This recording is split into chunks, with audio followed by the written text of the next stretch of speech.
Music. I will be here until 9 o'clock. We'll be having a chat with Gideon Coe, I'm hoping, before too long. But I am definitely in the company of Richard Dawson because he's sat just in front of me. Hello, mate. Hello. So we've had some suggestions through here. Dickon Storyteller. Right.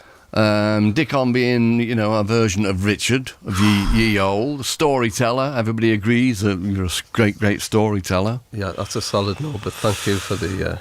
thanks. Okay, all right, that's a no then.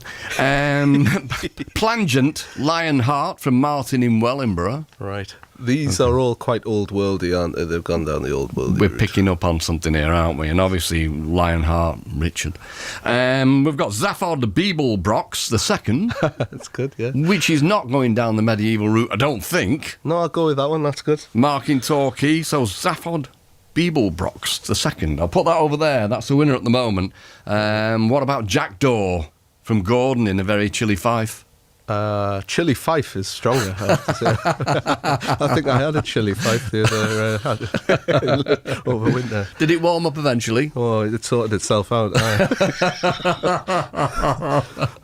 Right, okay. So let's start talking about the music then, Richard. So, you know, as is often the case with your music, it does relate quite heavily sometimes to the past, and there are a lot of the language that you use. I mean, there are even, believe this, there are even words within that I don't understand, and then we have got some examples somewhere. But do you kind of look back at the English language and see words that were used, I don't know, 200 or 300 years ago, or this can't be the language of your day-to-day life? No, I mean, it was more thinking about, like, for instance, with the last album, 2020, it was all very, like, current, and it was almost like certain words, it was hard, it was almost a challenge to sing certain words. It just felt kind of silly or something, right. But you just had to push through that. With this, it's more thinking about perhaps in 50, 100, 200 years' time when we might have integrated technologies into our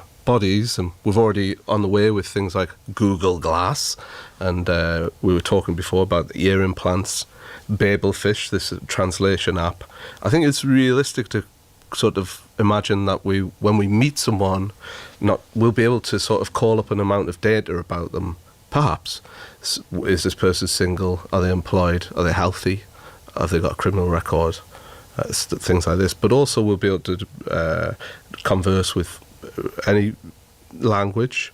We'll be able to pull up meanings of words we don't understand and respond. We'll be able to have thesaurus open. So it's going to drastically change the way we communicate. So hopefully this was sort of thinking about how we would actually be able to access these words, because it's so, I'm kind of rambling now, but it's so crucial that the songs happen in the voice as the person would say them or think them. And you wouldn't think a lot of these words simulacrum, you wouldn't just think of off the top of your head. Yeah. But, you in the future I'm imagining, you'll be able to grab the most technically accurate word for this situation. God, I could do with that now, mate, to be honest. I mean, I struggle quite a lot on air. And the thing is also, I mean, I wouldn't have to do any research about any of the bands that come in, because it'd all be there in my noggin already. I think you're giving yourself short shrift there, mate. Do you reckon? Well, that's too kind of you. But at the same point in time, from what I can gather from what you're saying, I'll be dead when it's available anyway. So I can't probably, you know... I'm not going to sit here waiting for it, but I'm hearing you, most definitely. Yeah. And so, you know, I'm no expert on British folk music, and, you know, when you just dropped into my lap, the first thing, as we know, was the Vile stuff, which kind of did fit into that category, but not entirely.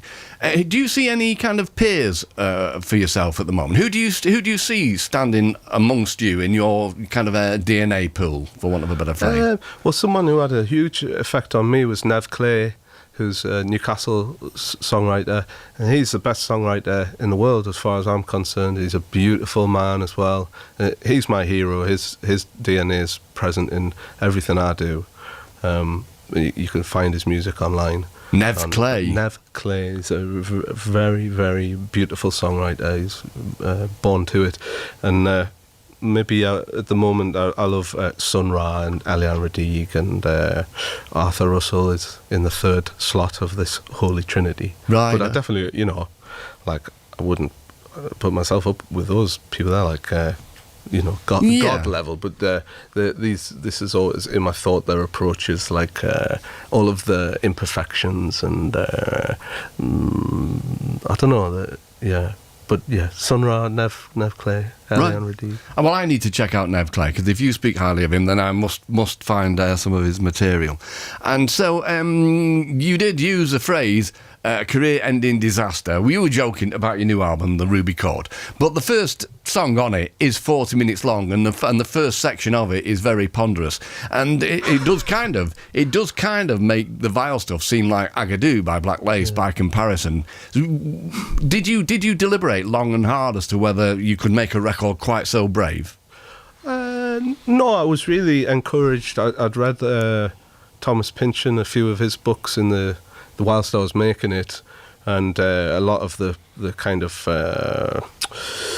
it needs to take its time, those stories, and I felt like this thing, particularly The Hermit, needed to be slow. It needed to be about the landscape somebody was moving through, and a slow realisation, because the important stuff you don't get to very fast.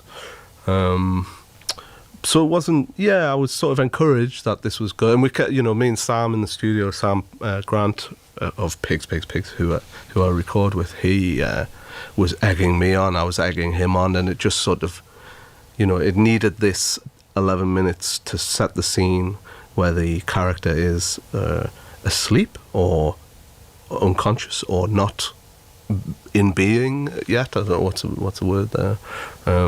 It was really vital to the story, but I will say there is a perverse enjoyment about making something that's almost like a hurdle or something like that.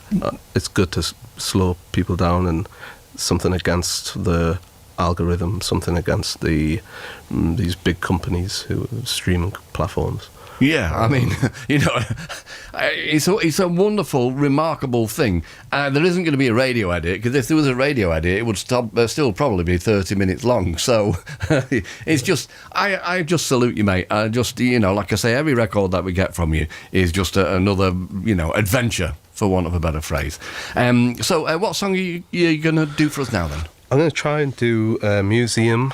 I realised just about 5 minutes ago I was really hungry. I could do